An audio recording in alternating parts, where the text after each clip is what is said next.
ನಮಸ್ಕಾರ ವೀಕ್ಷಕರೇ, ಈ ಕ್ಷಣದ ಆರ್5 ನ್ಯೂಸ್ ನಮ್ಮವರ ಸುದ್ದಿಗೆ ಸ್ವಾಗತ ಸುಸ್ವಾಗತ.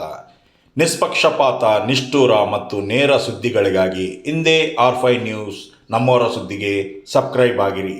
ಹೆಚ್ಚು ಹೆಚ್ಚು ಸುದ್ದಿಗಳನ್ನು ನೋಡಿರಿ.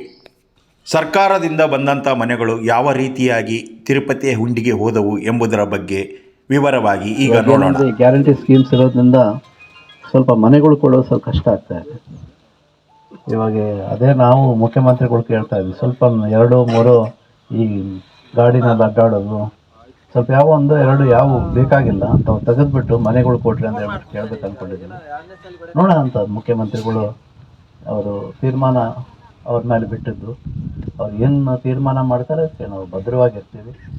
ನಾವು ಕೂಡ ನಿಮಗೆ ಸಾಧ್ಯ ಆದಷ್ಟು ಏನೋ ಒಂದು ಪರಾಯ ವ್ಯವಸ್ಥೆ ಮಾಡ್ತಾ ಇದ್ದಾರೆ. ಈ ವರ್ಷ ಕೂಡ ಒಂದು 40,000 ಕೋಟಿ ಬೇರೆ ಕಡೆಯಿಂದ ಅರೇಂಜ್ಮೆಂಟ್ ಮಾಡಿ ಈ ಡೆವಲಪ್ಮೆಂಟ್ ಮಾಡಬೇಕನ್ನೋದೇ ಒಂದು ಯೋಚನೆ ಇಟ್ಕೊಂಡು ಮಾಡ್ತಾ ಇದ್ದಾರೆ ಮುಖ್ಯಮಂತ್ರಿಗಳು. ಹಾಗಾಗಿ ಅವ್ರ ಜೊತೆಗೆ ನಾವು ಸಾಥ್ ಕೊಡೋಣ, ಎಲ್ಲರೂ ಕೂಡಿ ಜನರು ಕೂಡ ಕೆಲಸ ಮಾಡೋಣ ಅಂತ ಹೇಳ್ಕೊಂಡು ನಾನು ಒಂದೆರಡು ಮಾತನ್ನು. Thank you. ಅವರು ಗ್ರಾಮ ಪಂಚಾಯಿತಿಗಳಲ್ಲಿರುವಂತಹ ಆನ್ಲೈನ್ ಸಿಸ್ಟಮ್ನಲ್ಲಿ ಫಲಾನುಭವಿಗಳ ಪಟ್ಟಿಯನ್ನ ಹೆಸರನ್ನ ಆನ್ಲೈನ್ನಲ್ಲಿ ನಾವು ಸೇರಿಸ್ಕೊಳ್ಳಾರ್ದು ಮೊದಲೇ ನಮ್ಮ ದುರಂತ. ನವೀನ್ ರಾಜ್ ಸಿಂಗ್ ಅವರು MLA ಸಾಹೇಬ್ರ ಹತ್ರ ಬಂದು ಕೂತ್ಕೊಂಡು ಮಾತಾಡಿದ್ರು. ಇಡೀ 2018ರಿಂದ 2024ನೇ ಇಸ್ವಿ ಇವತ್ತಿನವರೆಗೂ ಕೂಡ ಗ್ರಾಮ ಪಂಚಾಯಿತಿಯ ಆಶ್ರಯ ಮನೆಗಳಾಗಿರ್ಬೋದು, ಬೇರೆ ಬೇರೆ ವಾಂಬೆ ಸ್ಕೀಮ್ ಆಗಿರ್ಬೋದು, ಬೇರೆ ಸ್ಕೀಮ್ಗಳಲ್ಲಿ ಮನೆಗಳನ್ನ ನಾವು ಗ್ರಾಮ ಪಂಚಾಯಿತಿಯಲ್ಲಿ ಏನ್ ಮಾಡ್ತೀವಿ, ಶಾಸಕರ ಹತ್ರ ಬರ್ತೀವಿ, ಒಂದು ಮನೆ ಬೇಕು ಸರ್ ಅಂತ ಅರ್ಜಿ ಕೊಟ್ಟು ಹೋಗ್ತೀವಿ. ಗ್ರಾಮ ಪಂಚಾಯಿತಿ ಸದಸ್ಯರ ಹತ್ರ ಗ್ರಾಮ ಪಂಚಾಯಿತಿಗೆ ಬರ್ತಾರೆ. ಆದ್ರೆ ಗ್ರಾಮ ಪಂಚಾಯಿತಿ ಅಧ್ಯಕ್ಷರು, ಒಕ್ಕೂಟದ ಅಧ್ಯಕ್ಷರು, ನಾವು ಮೊನ್ನೆ ಶಾಸಕರು ಮಾತಾಡಿದ್ದಾರೆ, ಎಲ್ಲ ನೀವೇನು ಒಕ್ಕೂಟದಾಗಿ ನಿಮ್ಗೆ ಕರೆಸಿ ಎಲ್ಲ ಗ್ರಾಮ ಪಂಚಾಯಿತಿಯವರು ಕೂತ್ಕೊಂಡು ಒಂದು ಮೀಟಿಂಗ್ ಮಾಡಿ 15 ಫೈನಾನ್ಸ್ ಹೆಂಗ್ ಮಾಡ್ಬೇಕು, ನರೇಗಾದಲ್ಲಿ ಏನೇನ್ ತಗೋಬೇಕು ಅನ್ನೋದು ನಮ್ಗೆ ಸ್ವಲ್ಪ ಕೊರತೆ ಇದೆ, ತಿಳುವಳಿಕೆ ಕೊರತೆ ಇದೆ.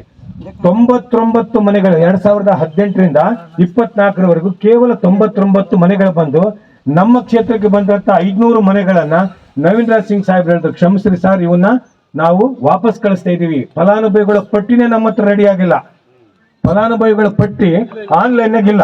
ಅದನ್ನ ಮೊನ್ನೆ 500 ಮನೆಗಳನ್ನ ನಾವು 99 ಮನೆ ಬಿಟ್ಟು ಸರೆಂಡರ್ ಮಾಡಿದ್ವಿ. ಮೊನ್ನೆ ಮೀಟಿಂಗ್ ನಾಗ ಆಯ್ತು, ನವೀನ್ ರಾಜ್ ಸಿಂಗ್ ಸಾಹೇಬ್ರು ಬಂದಾಗ. ಈಗ ಅದಕ್ಕೆ ಆನ್ಲೈನ್ ಕೊಡೋದಕ್ಕೆ ನೀವು ಅದನ್ನ ಸಿಸ್ಟಮೆಟಿಕ್ ಆಗಿ ಗ್ರಾಮ ಪಂಚಾಯತಿಯಲ್ಲಿ ಪ್ರಾರಂಭ ಮಾಡಿ, ಈ ಕುರಿತು ಎಲ್ಲ ಗ್ರಾಮ ಪಂಚಾಯತಿ ಒಕ್ಕೂಟದ ವತಿಯಿಂದ ಒಂದು ಸಭೆಯನ್ನ ಕರೆದ್ರೆ ಶಾಸಕರು ನೀವು ಹೇಳಿದಂತ ಎಲ್ಲ ಗ್ರಾಮ ಪಂಚಾಯತಿ ಸದಸ್ಯರಿಗೆ ಏನೇನು ಅನುದಾನ ಕೊರತೆ ಇದೆ, ಏನೇನು ಕೆಲಸ ಆಗ್ಬೇಕು ಅನ್ನೋದ್ರ ಬಗ್ಗೆ ಆದಷ್ಟು ಬೇಗ ನಿಮ್ಮೆಲ್ಲ 10 ಪಂಚಾಯತಿಯವ್ರನ್ನ ಕರೆಸ್ತಾರೆ ಅಂತ ಹೇಳಿ ವಿಷಯವನ್ನ ತಿಳಿಸ್ತಾ ಒಂದು ವಿಷಯ ಏನೋ ಹೇಳ್ಬೇಕು ಅನ್ಕೊಂಡ್ರೆ ಹೇಳ್ಬಿಡ್ರಿ. ಮನೆಗಳೇನು ವಾಪಸ್ ಹೋಗಿದಾವೆ ಅಂತ ಹೇಳಿದ್ರಲ್ಲ ಸರ್, ಏನಾಯ್ತು ಗೊತ್ತಾ, ನಮ್ಮ ಪಂಚಾಯತಿಯಲ್ಲಿ 30 ಮನೆಗಳು ಬಂದಿತ್ತು. ಅವೈಜ್ಞಾನಿಕ, ಅದು ಹೇಳಕ ಎಲ್ಲರಿಗೂ ಅರ್ಥ ಆಗಲ್ಲ. ಅದು 30 ಮನೆಗಳು ಬಂದ್ರೆ ಅದರಲ್ಲಿ 20 ಮನೆ ಜನರಲ್ ಬಂದಿತ್ತು, 10 ಮನೆಗಳು SC/ST ಬಂದಿತ್ತು. SC/ST ಬಂದಾಗ ಏನಾಯ್ತು, 20 ಜನ ಅಂದ್ರೂ ಕೂಡ ನಾವು ಮೆಂಬರ್ಗಳಿರೋದು 11 ಜನ. 11 ಜನದಲ್ಲಿ ಒಬ್ರು SC ಇದ್ದಾರೆ, 10 ಜನ SC ಇದೀವಿ. ಜನಸಂಖ್ಯೆ ಕೂಡ ಹಾಗೇ ಇದೆ. 20 ಮನೆಗಳು ನನ್ನ ಹತ್ರ ಸರ್ಕಲ್ ಇದೆ, ಆದೇಶ ಇದೆ, ಸರ್ಕಾರದ ಎಲ್ಲ ಇದೆ. ಇವತ್ತಿಗೂ ಡಾಕ್ಯುಮೆಂಟ್ಸ್ ನ ಇಟ್ಕೊಂಡಿದ್ದೀನಿ. DC ಅವ್ರಿಗೂ ಮನವಿ ಕೊಟ್ಟಿದ್ದೀನಿ, ಉಸ್ತುವಾರಿ ಸಚಿವರಿಗೂ ಮನವಿ ಕೊಟ್ಟಿದ್ದೀನಿ, ಆಮೇಲೆ ನಮ್ಮ ತಹಸೀಲ್ದಾರ್ ಪ್ರತಿಯೊಬ್ಬರಿಗೂ, ನಾವು EO CO ಎಲ್ಲರಿಗೂ ಮನವಿ ಕೊಡಿ, ಸರ್ಕಾರಕ್ಕೂ ಮನವಿ ಕೊಡಿ. ಏನಂತ ಇತ್ತು ಅದರಲ್ಲಿ ಅಂದ್ರೆ, ಆ ಆದೇಶದಲ್ಲಿ ನಿಮ್ಮ ಗ್ರಾಮ ಪಂಚಾಯತಿ ವ್ಯಾಪ್ತಿಯಲ್ಲಿ ಇರ್ತಕ್ಕಂಥ ಕೆಟಗರಿಗೆ ಸಂಬಂಧಪಟ್ಟಂತ ಮನೆಗಳನ್ನ ಉಳಿಸ್ಕೊಂಡು ನಿಮಗೆ ಯಾವ ಬೇಡ ಅವನ್ನ ನಮಗೆ ತಾಲೂಕ್ ಪಂಚಾಯತಿಗೆ ವಾಪಸ್ ಕೊಟ್ರೆ ಅಲ್ಲಿ ಶಫಲ್ ಮಾಡ್ಬಿಟ್ಟು ನಿಮಗೆ ಬೇಕಾದದನ್ನ ಕೊಡ್ತೀವಿ. ಅಲ್ಲಿ ಇಲ್ಲ ಅಂದ್ರೆ ನಾವು ನೆಕ್ಸ್ಟ್ ಜಿಲ್ಲಾ ಪಂಚಾಯತಿ ಆಯಾ ಭಾಗದ ವಿಧಾನಸಭಾ ಕ್ಷೇತ್ರಗಳಿಗೆ ಅದನ್ನ ವಾಪಸ್ ಕೊಡ್ತೀವಿ ಅಂತ ಅಂದ್ರು. ನಾನು ನಮ್ಮ ಮೆಂಬರ್ಗಳಿಗೆ ಹೇಳ್ದೆ, ನಾನು ಏನಂತ ಹೇಳ್ದೆ, ಬೇಡ ರೀ ವಾಪಸ್ ಕೊಡೋದು ಬೇಡ, ಲಿಂಗಾಯತರ ಅವ್ರಿಗೆ ಕೊಟ್ಬಿಡೋಣ, ಆ ಬ್ರಾಹ್ಮಣ್ ಸರ್ ಇದ್ರೆ ಅವ್ರಿಗೆ ಕೊಟ್ಬಿಡೋಣ, ಜನರಲ್ ಕೊಟ್ಬಿಡೋಣ ಅಂದ್ವಿ. ಇಲ್ಲ, ನಮ್ಮ ಮೆಂಬರ್ಗಳಲ್ಲಿ ಇಲ್ಲ, ಎಷ್ಟಿನೇ ಬೇಕು ಅಂದ್ರು. ವಾಪಸ್ ಹೋದ್ವಲ್ಲ, ತಿರುಪತಿ ಉಂಡಿಗೆ ಹಾಕಿದಂಗ ಆಯ್ತು. ನೀವ್ ಹೇಳಿದ್ರಲ್ಲ ಇವಾಗ, ಹಂಗೆ ವಾಪಸ್ ಹೋಗಿರೋದು. ನಮ್ಮ ಪಂಚಾಯತಿಯಿಂದನೇ 20 ಹೋಗಿದಾವೆ ಅಂದ್ರೆ, ನಾವು 11 ಜನ ಇರೋ ಮೆಂಬರ್ 20 ಹೋಗಿದಾವೆ. ಇನ್ನ 27 ಜನ, 14 ಜನ, 30 ಜನ ಮೆಂಬರ್ ಇರ್ತಕ್ಕಂಥ ನಮ್ಮ ಗ್ರಾಮ ಪಂಚಾಯತಿಗಳಿದಾವೆ, ಅದರಂತೆನೆ ನೀವು ಹೇಳ್ದಂಗೆ ವಾಪಸ್ ಹೋಗಿದಾವೆ. ಈ ತರ ಆಗಿದೆ ನೋಡಿ ಸರ್ ಅದು. ಆರ್5 ನ್ಯೂಸ್ ನಮ್ಮವರ ಸುದ್ದಿ, ಹೊಸಪೇಟೆ, ವಿಜಯನಗರ ಜಿಲ್ಲೆ.